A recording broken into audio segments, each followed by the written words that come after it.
Today is Tuesday, November 2nd, and I am interviewing Julie and Mike Lowenberg for the Dallas Jewish Historical Society. Good afternoon. How are you all? Good. Good. All right. I'm going to be asking you each the same question as we go along. So I'm going to start with you, Julie. How far back do you know about your family history? And what can you tell us about that? Well, it really depends which side of my family. I do know that both of my parents were born in Texas. My mother's family actually settled in Taylor, Texas, near Austin, back in the late 19th century in Williamson County. My father, both of his parents were immigrants. His father immigrated from Russia, I think through the port of Galveston. But his mother, who I never knew any of these grandparents, any of my grandparents. Well, I knew my mother's mother. She was it, but my paternal grandmother was born in Germany, but lived in New York when she married my grandfather. And I'm not sure how they even met or any of that story. But my parents both went to University of Texas and got married about the time they graduated. And my father went to Harvard Law School. And so my mother, they lived up there for several years. And then when he graduated from law school, it was during the Depression. And I don't have the whole history of the different, I think he started out working maybe in Port Arthur, which was his home city. But then they kind of moved around, and I don't know exactly when they came to Dallas, but it was sometime in the 1930s. So he was born in Port Arthur? He was born in Port Arthur, yes. Were there other family members here in the area when they came to Dallas? Not any immediate family when they came, but my maternal grandmother, Julia Molaski, moved here shortly around the time I was born because her husband had just died. She was still living in Taylor, I guess, but they moved here.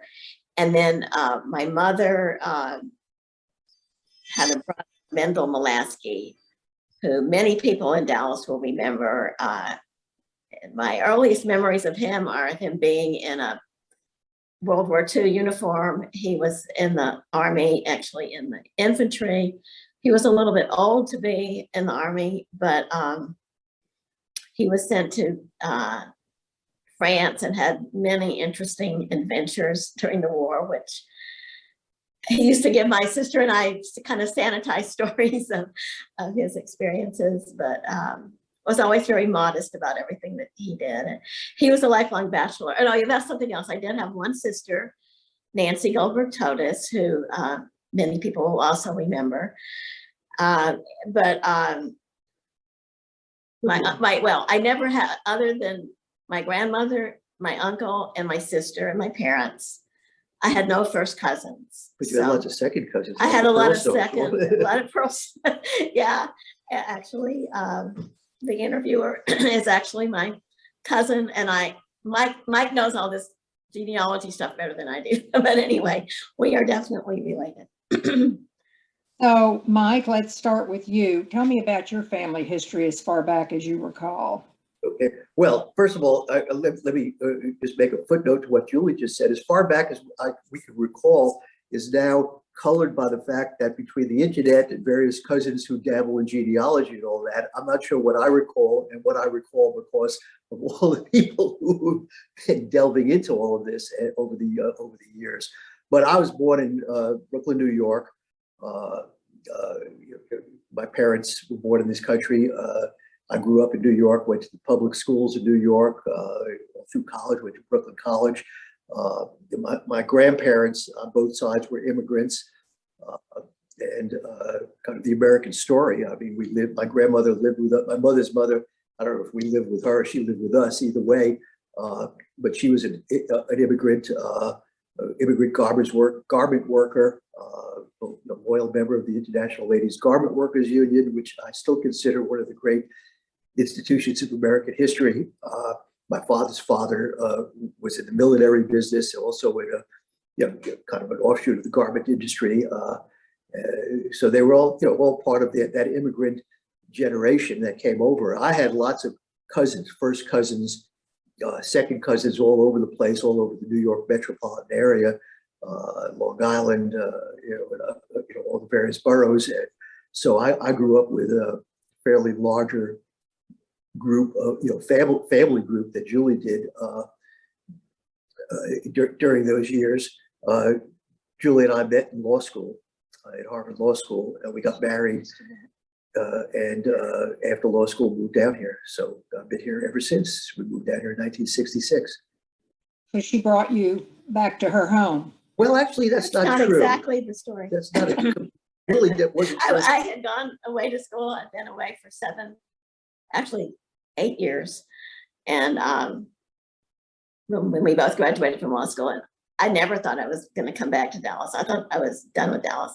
But it was during the Vietnam War when people were getting drafted if they weren't in school. And the men were, and Mike was able to get into the Texas Air National Guard. Well, I also was able to get a job. I really had no, other than family, I really had no other connection to New York other than my immediate family, my parents, grandparents, cousins and stuff. But I had an opportunity down here, and so everything sort of came together. Right. This is, I don't know if this relates to some of your later questions, but as a woman attorney, just graduated, at that time, the best opportunities for women, I would have liked to have gone to Washington and gotten a job as a government lawyer, but that didn't happen. So I came to Dallas. While we're on that subject, Julie, did you practice law? Sort of, for a while, yes. No, not sort of, yes. Yeah. Mike was actually offered a job in the firm that my father had helped found, actually. And my father had just been appointed to the federal to the bench. Actually, the year we graduated, we had been married the year before, but when we graduated from law school, that was the year that he was appointed to the U.S. Fifth Circuit Court of Appeals. And so he was leaving his firm, but Mike was fortunate, as he said, to get a job with that firm, which was, when he came, it was Aiken, Gump, Strauss, Hauer, and Feld. And I was the 12th lawyer. So I was interviewing for jobs, and I managed to get interviews with what were then several of the larger firms. When I say larger firms, it's nothing like today. I mean, the large firms had like 45 lawyers. Maybe more, at 20 people at most. But the one of the largest one then, they offered me a job at the same salary that Mike was going to be getting. $50 more. Okay, $50 more. But it became very clear to me that what they wanted me to do was to be their librarian. So even though this was a little bit early in the women's movement, I wasn't exactly woke. I realized that was not a really good idea. So I didn't take that job. So I went to work for a small firm. It was basically 6 partners and me. Yeah. And I worked there doing a variety of things, but mostly seemed like it was wills and estates for a couple of years. And it was kind of awkward being the only non-partner and the only woman from a social point of view. I mean, I was there for nearly 2 years. Not one of the lawyers ever asked me to go to lunch. If I had lunch with anybody from the firm, it was with the secretaries. Or me. Or well, from the firm. Yeah, we had lunch together. But then I was expecting my first child and saw Morris Jaffe, who was a friend of my family. I was Were you a clerk? You No, were a I'm judge. sorry. Yes, I had another job. I wasn't real happy in the job.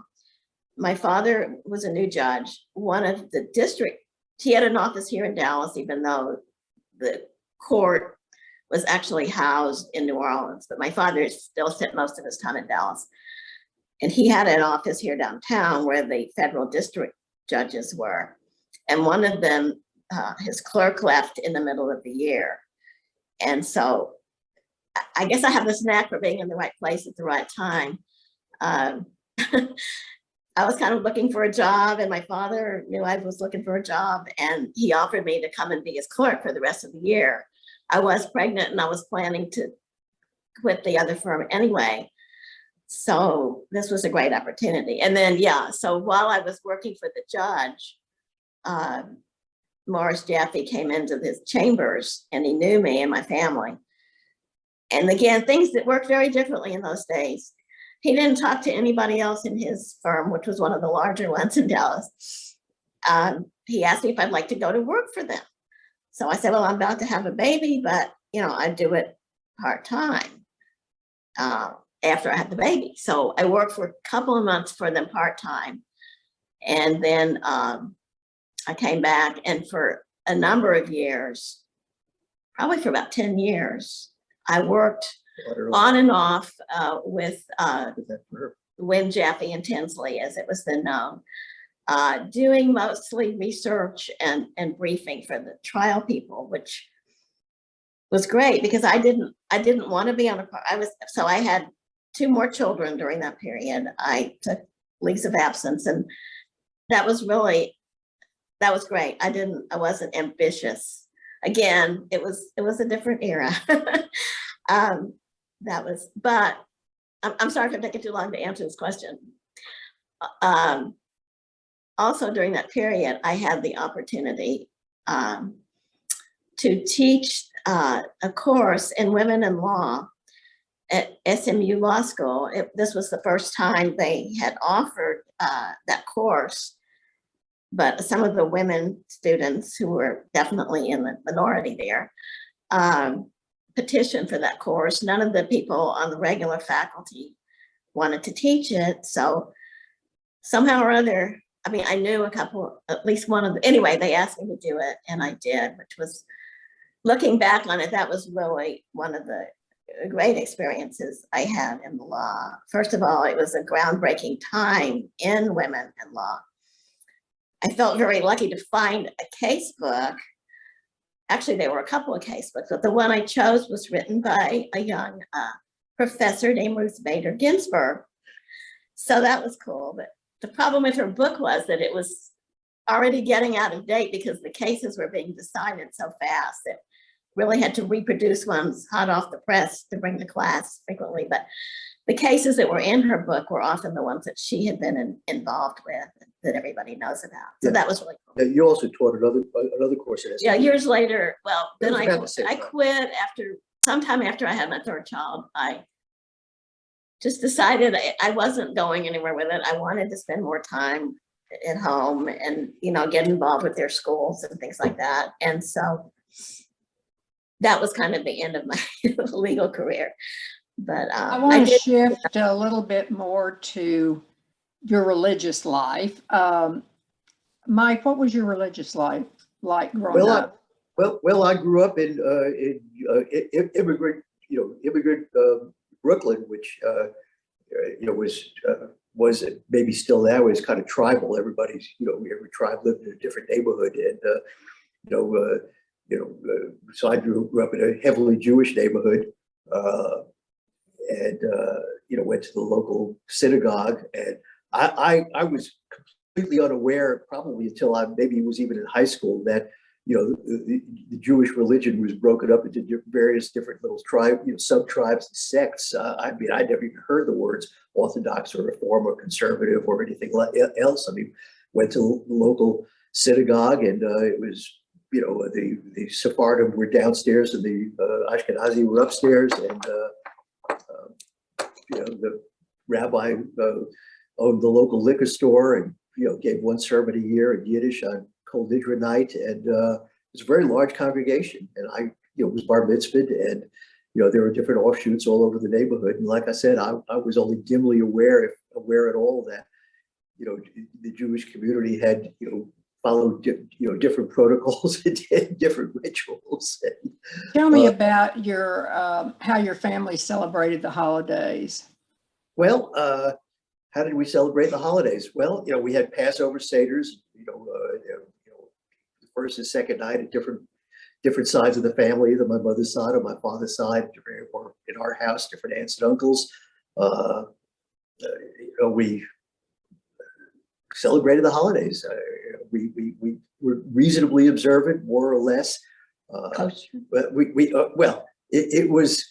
It always sounds like a Woody Allen movie. I mean, we had a kosher home with 4 sets of dishes. 2 for the regular, and then during Passover, another 2 sets of dishes.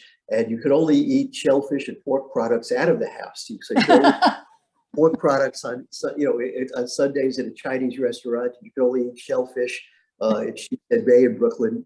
But you could bring that stuff back to the house.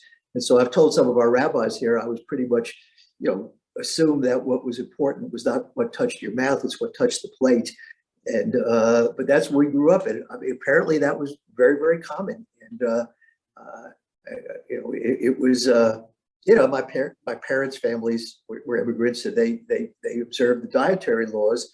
Although I became aware at some point that World War II changed it. My father and my uncles were all in the service, and they ate whatever the Navy or the Army gave you to eat. And I've since learned that the rabbis, from the traditional congregations, told them when they went off to the war, they said, the basic rule is to preserve life. And if the Army gives you a can of sea rations, don't even ask what's in it. You're not only permitted to eat it, you're required to eat it, because that's going to keep you alive. And so, as near as I could tell, my father and my uncles all ate that stuff, and they say, "Hey, this is pretty good. It doesn't taste bad at all." So it was okay there, after World War II, to go out and eat. You just couldn't bring that stuff home.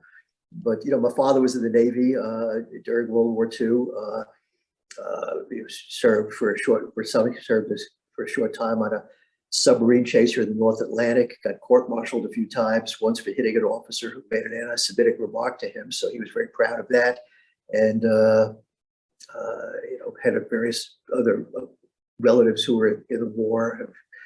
One of my mother's first cousins' husbands lost an arm in battle during the war, and so I grew up in that community, and with lots of cousins around who we visit all the time and spend time with. And some of them I'm still in touch with, and some I'm not. Julie, what world events had the most impact on you while you were growing up, and did any of them personally affect your family? Well, my father was again, he was too old to enlist in the Army or anything, in the services, but he did. He was in the Navy. Yeah, he was in the Navy. I don't remember if he got drafted or actually enlisted. And he, after being initially sent to basic training out in California and working as an orderly, which he did not like at all, they found out that he was a lawyer. I guess they realized he was a lawyer. And he ended up for more than 2 years of the war living in Washington, D.C. and working in the Navy Department. And so we moved up there for about 2 years when I was like in preschool, and I guess part of preschool, maybe 3, 4, and 5. And so that was, I don't remember a lot about that time, but I do remember being there. I still felt like it's a kind of a home. I mean, I kind of recognize, even though it's changed, I mean, it was home for a while.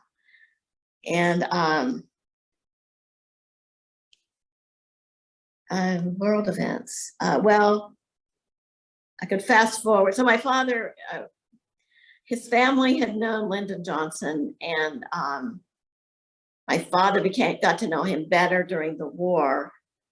And again, I'm kind of fuzzy on exactly what Johnson was doing at that time, but he and my father actually carpooled to their offices for a while.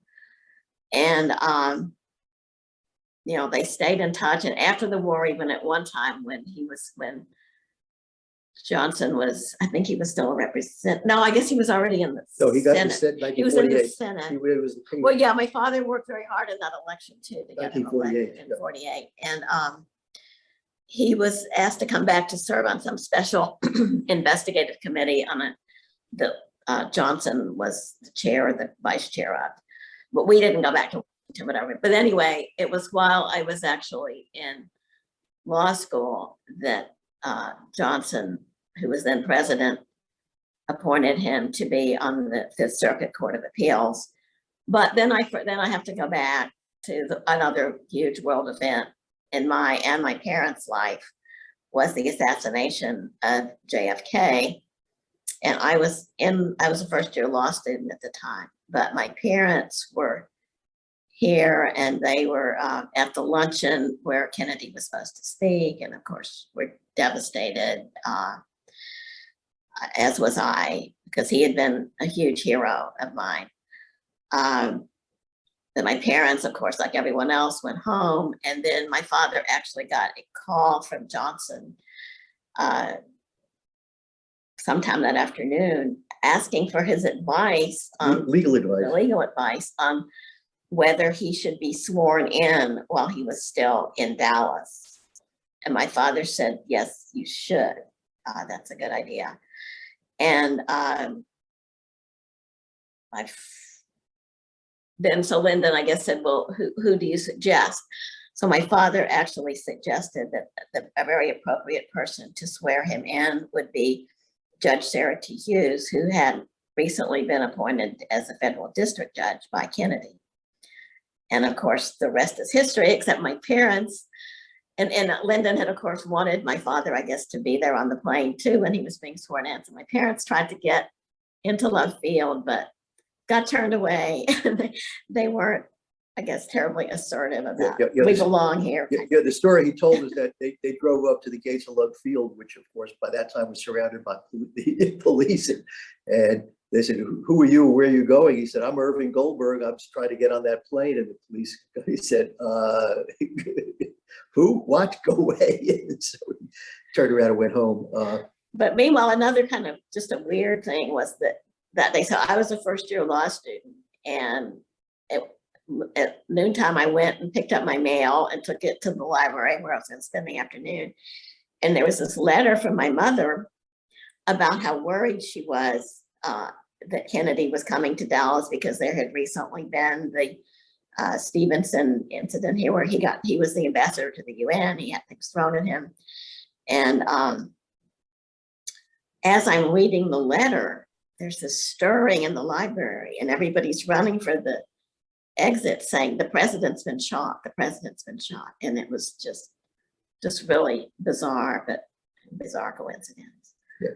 A footnote to the LBJ business is also family connection. I mean, Julie's father first met Lyndon Johnson because Julie's mother's uncle, who was a lawyer in Taylor, Texas, Harris Pulaski, and his partner, Dan Moody, who later became governor, did a lot of the original political fundraising for LBJ when he first ran for Congress.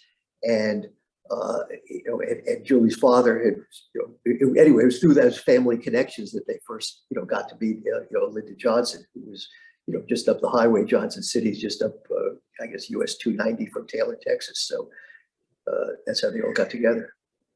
And I guess I should also say that my father was a big political junkie, just like I'm a big political junkie. And in 1960, when Kennedy was running for president for the nomination, Democratic, and so was LBJ. And my father was invited by LBJ. He was not a delegate to be at the convention. And I was in college and he invited me to go along with him. But he didn't realize that I was really for Kennedy. So once we got to Los Angeles, he kind of deposited me at the home of some friends of theirs who lived out there. And I didn't even get to go until the last day when it was all over. Not that I wouldn't have misbehaved, but I think he was worried that I was going to misbehave. So That's funny.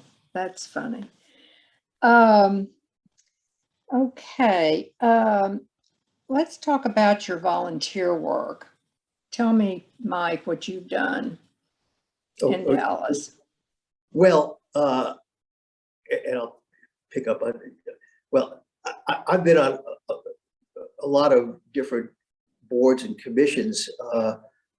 When I was in law school, I spent a summer as a summer intern at the United States Justice Department, and I had a very small role in helping set up the system for appointing lawyers to represent indigents in criminal cases and some other work that was being done by the department I was working in on legal services for various different parts of the community. So I got very, very interested in that. And so when I got out of law school and came down to Dallas, really probably the first thing that Julie and I both did jointly was we volunteered to do some work for the newly formed, what is that called, Dallas Legal Services Agency, which was part of the Johnson era war on poverty. And eventually I got very interested in that. It was very controversial at the time, and because they were doing things like suing the county commissioners and doing a lot of social justice type of litigation, as well as just the normal legal stuff that people in the community needed. But I eventually ended up serving on the board of Dallas Legal Services, and at one point as the chair of that agency as a volunteer. And again, it was part of the original war on poverty, where the Dallas bar would appoint people, and people were appointed from elected in the community. And so, I got to mingle with people on the board of directors of the Dallas Bar Association and the Black Panthers and the Brown Berets, and community activists, many of whom now have streets named after them, like Al Lipscomb and Elsie Faye Higgins and J.B. Jackson, all these people who are now streets and plazas in different parts of the community. But we were all on those boards yelling at each other for a while. I did volunteer work for the ACLU. All the same time I was working in my law firm, trying to, do things under the, without stirring up the work that I was doing in the firm. Although I did get into a little trouble once when I I think it was an ACLU case. Some other lawyers got involved in suing the state on one of the redistricting cases. I think it was congressional redistricting. And about the time I got involved in that, my senior partner, Bob Strauss, was asked by the state attorney general to represent the state. And I had to go say, Bob, I think we have a conflict here. And I thought he was going to toss me out the window, but he didn't. And we got that straightened out. So I was active in things like that. And, over the years, helped start up a number of other organizations that were mostly involved in providing lawyers for people who needed them. I was one of the founders of an organization which is still around called Jane's Due Process, which we started in the back room at my law firm, a few of us, without telling anybody. And Jane's Due Process recruits and trains lawyers to represent underage women who are pregnant and need to go to court to get a judicial bypass to get an abortion. And because they can't get parental consent, because their parents are going to throw them out of the house, or because, Uncle Joe is the one who raped them and got them pregnant, or for all sorts of other related, very, very sordid reasons. And so I'm one of the founders, and I think I'm still an honorary director of Jane's Due Process. It's been in the news recently because the Texas legislation severely impacts that. It takes weeks to get that judicial bypass. By the time the 6 weeks that our present statute is aimed at is gone. So I helped found Jane's Due Process. I helped found another organization called Texas Appleseed, which is part of a national network it's a lawyer-driven network that deals with a lot of systemic social justice issues. We don't represent individuals by and large, but we deal with a lot of lobbying, statutory matters, administrative matters, We now have a large staff and executive director and in Austin. I'm still on the board, but I'm really not active in that. And then some years ago, when Julie was, I think it's when you were in Leadership Dallas, Julie called me one day and said that somebody said that there was a vacancy on the County Historical Commission. And each county in Texas has a historical commission, which are the gatekeepers for state historical markers. And I've had a great love history or whatever. And so based on Julie's hint, she told me who to call. And so I called down to the county and got the county judge to appoint me to the Texas County Historical Commission. And so I served on that for either 8 or 10 years and dealt with a lot of historical marker issues and local issues. And by that time, rather than, we were using our own initiative on representing, putting up markers for unrepresented communities. So it wasn't just some church says we need a marker for our church. We would, put up markers for the first women jurors in town, for the, things like that. And so I did that until I was term limited. When I served on the Historical Commission, when I was chair of it, I also, by virtue of that, got to serve on the board of the sixth floor museum, which is officially called the Dallas County Historical Foundation. Then I got term limited off of that, and so I had the county judge appoint me. He appointed me to the what was the next board I was on? That was the trail. Oh, yeah, the trail. I served on 3 boards, didn't I? No, maybe 2. So then I served for another 8 or 10 years on the County Trails and Preserve Board, which does the seed money and the original planning for hike and bike trails and county preserves all over the city. I mean, you might have seen on your Facebook. We actually were walking on one of those trails just a few weeks ago. And so I served on that until I was overtime on that and was term limited. And then the county judge appointed me back to the board of the 6th floor museum. So now I'm now back serving on the 6th floor museum. I've also over time served on the board of the American Jewish Committee in Dallas. I was chair of that many, many years ago, although I haven't been active in that for many years. And then I was on the board of Temple Emmanuel for a while. Can't remember if I was ex officio or whatever, but I was asked by our friend Susie Greenman when she was president. She said, we're having a problem with the Temple Emmanuel Cemetery land use because our expansion land sits on the remains of the old Black Cemetery, and we can't use the land. Would I kind of fix it? It'll be a short-term project. So that took me 12 years to straighten out. We ended up Had a lot of help too. with a lot of help. Well, mainly Jay Lorch and I did it, but we didn't have a lot of help. I mean, Jay and I did that together, and we ended up having an archaeological survey of the expansion land. We turned up 1,200 historic African-American graves there. So we traded some of that land back to the city, had the city close off the butt of a street so we could move our service building for the Emmanuel Cemetery. Anyway, after we got all that straightened out, I slid off the Temple Emmanuel board after 10 or 12 years of working on that project. So I've probably done other things, but those are the ones that come to mind right now. Okay, Miss Julie, what about you and your activities in Dallas? For No, important things. I that really haven't. Yeah, I guess my first real involvement was with the League of Women Voters of Dallas. This was when I was home with my first child on one of those leaves of absence, and a neighbor invited me to go to one of their meetings, and I was just immediately hooked because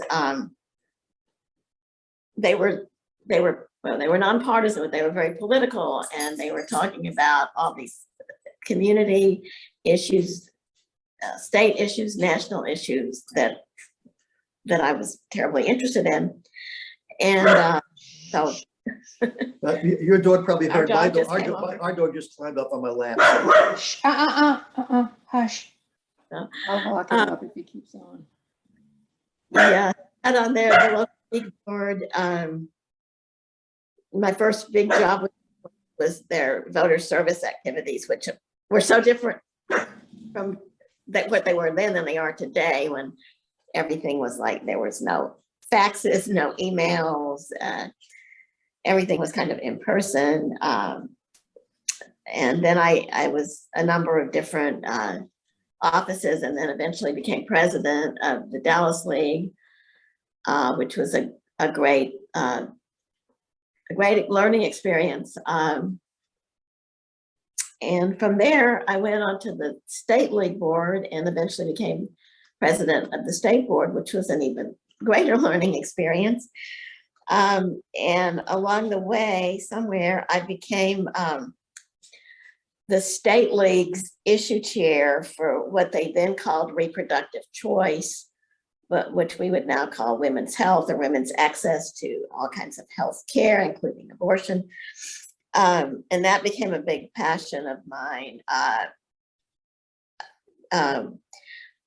This is when I was still very active in the league, but also with National Council of Jewish Women, which I'll tell you about in a minute. During the early, well, I guess there was a period of quiet between Roe v. Wade, or relative quiet between Roe v. Wade and like the, I'm trying to remember all the dates, the late 80s, early 90s, when the pushback against reproductive choice was really becoming fierce. Our two organizations formed a coalition, the Greater Dallas Coalition for Reproductive Freedom, that I and Joy Mankoff were the initial chairs of. I was representing the league and she National Council of Jewish Women. And we were pretty active in that. For the organizations were for a number of years. I was just the chair for maybe a couple of years, but every year we would have this big celebration on the Roe v. Wade anniversary in January. And we did a lot of advocacy. And for the league at the state level, for years, I was writing testimony, usually for other people that were based in Austin to present. But that became, I mean, I was really at that league job for like more than, I hate to say it, I think it was at least 20 years, from like the early 90s until just a few years ago. And all that time, when I first started it, there was fairly good access, not for people that didn't have the economic means, but for most people that did have economic means, there was access to abortion. And then just over the years, it got chipped away until, well, we all know what happened this past session. So that's kind of broken my heart, but I was smart enough about, I guess, 3 or 4 years ago to say I've had it with this. So I'm still care a lot, but I haven't been as active. So somewhere along the way, I also, I guess it was after while I was still pretty involved with the league, I also became very active in National Council of Jewish Women. And it was a great combination, but both of the league and NCJW were both multi-issue organizations. NCJW had the added component, they have advocacy, but they also had the community service aspect, which I found to be a great way to like act out your beliefs by doing community service in the areas that you were advocating on. And so I eventually became president of NCJW Dallas, and I was on the national board for a few years.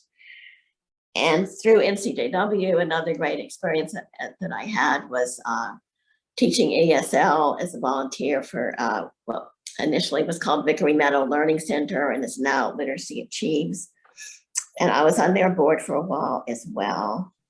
Oh, and another great volunteer experience that I had, this was 2002, 2003, I got named by Lois Finkelman, who was then on the city council, to the City Charter Review Commission for the city of Dallas, and worked on that for a good year, more than a year, with this wonderful group of people.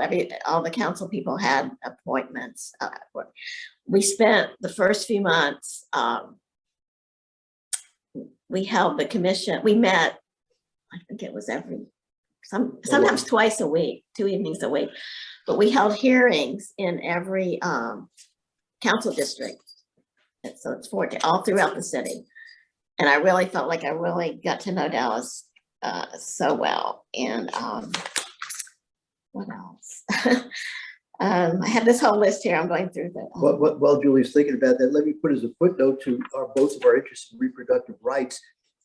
We would have had that anyway, but we might note that Julie's father was the presiding judge on the original Roe versus Wade case, which was affirmed by the Supreme Court. So that was his case. He was on the Court of Appeals, and at the time when you challenged a state law, you had to have a Court of Appeals judge and two federal district judges, and he was the presiding judge on that under the system that in effect that's the family lawsuit.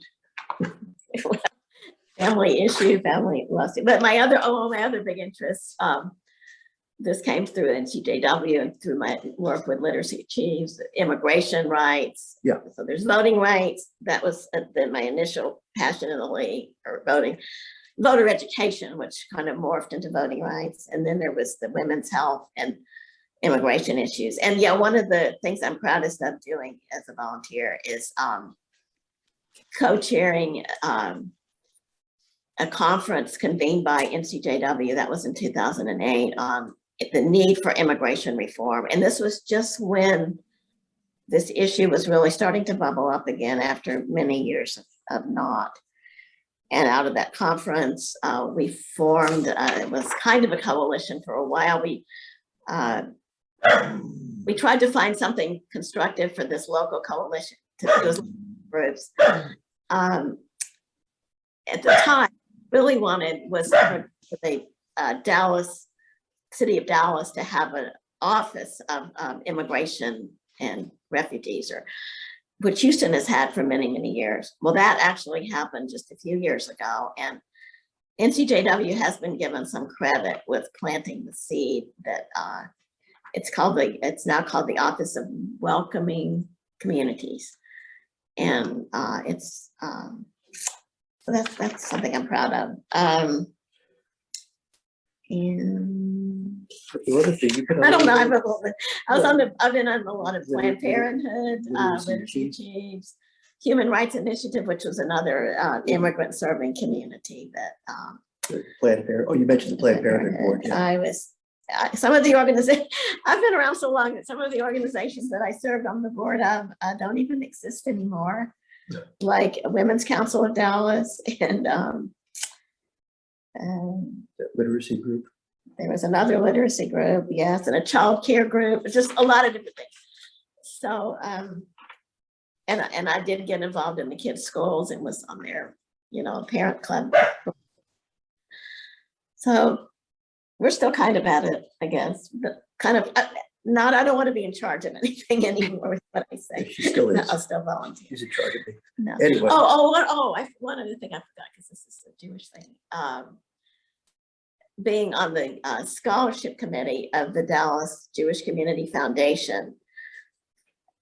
I was chair of it way back, but I've been on it like since at least the 1990s, because it's so inspiring every year we used to interview all the applicants in person. Now it's all done online, but just to see these wonderful young people from all kinds of backgrounds. And actually the scholarships have so grown over the years. There used to be just a few, and most of them were for undergraduate studies. Now they still have a lot for undergraduate studies aimed at different kinds of people in the community. It's definitely not all Jewish students, but they also have medical school, law school, social service work, graduate studies. So that's been another Well, great. you served on the foundation board. And I was on the foundation board for a while, but I think I was kind of over my head on that. And Temple Emmanuel board. I'm not a financial person. And you were on the Temple Emmanuel I was board. on the Temple Emmanuel board when I was very young and naive and did not know what I was doing. So I'll just say. What else would each of you like to add? Well, going back to when you asked Mike about his religion growing up, when we got married, my family obviously were members of Emmanuel. My father was actually president of Emmanuel. An early memory of mine from Temple, well, a couple of early memories, then I'll get back to the other. Going to religious school, riding the bus from Preston Center down to religious school in South Dallas. I'm sure you probably did that too, May, growing up.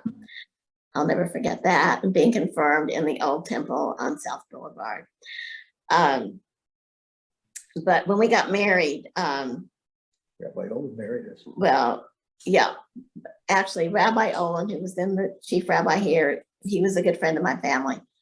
He actually came up, we were married in New York City because we were in the middle of law school. We had summer jobs in Washington, but he came up to New York to marry us. But we had this wedding that was, well, it was kind of like an intermarriage because Mike's family was not the most observant, but they were pretty orthodox. In my family's view, they were extremely. We were not orthodox. We were just, they were traditional. They were not observant traditional. And Julie's parents was not observant reform. Well, like when my father met Mike's grandmother, who was still alive, his mother's mother, this was like 2 nights before the wedding, I guess. And she asked him, she asked my father what my Hebrew name was. Well, not only did I not have a Hebrew name, Your father was offended, but my father was kind of offended, which is weird. I didn't approve of that, that he should be asked that. But I didn't know what the Hebrew name was either. But I yeah. could give you a Hebrew name if you want. And as far as, and then of course, there was the customs too, like in New York, these Jewish weddings were extremely lavish. Even if the family wasn't wealthy, there was always like a seated dinner and a dance and a cocktail party beforehand. And in Texas, at least back in those days, it wasn't that way. So my parents put on this wedding. It was we got married in the rabbi's study, but the reception Temple was Emmanuel in New York. Temple Emmanuel in New York. But the reception was in the hotel where my parents usually stayed when they went Just a there. buffet reception. Well, they had like heavy hors d'oeuvre buffet. And I guess we didn't have dancing. I'm sure we had some kind of music, but maybe we didn't even. His family thought they had been cheated. No, His family and their friends. My family said, "Where's the food?" Julie's family said, "Why is there so much food here?" So it was just, but but we were not orthodox. I mean, that's just, it was just just the old. So how did your family feel about your being married at Temple Emmanuel in New York? They were perfectly happy that I married this nice girl. I mean, Okay. They Should have been. To add, but as about, this is kind of piecemeal, that I thought I was done with Dallas, but my preference when I got out of law school would have been to move to Washington. But I do want to emphasize that I'm very glad that we did move back to Dallas, and that Dallas is really not the same place that it was where I grew up. It's so much, not just bigger, but more cosmopolitan, more diverse, more interesting in every way. And I think I'm glad now looking back. Yeah. Well, I'm going to end this by saying Dallas is very lucky to have had you all for so many years and to have you still with all the work you've done in the community. So I want to thank you very much for doing this interview. Well, thank you. Thank you. Thank you.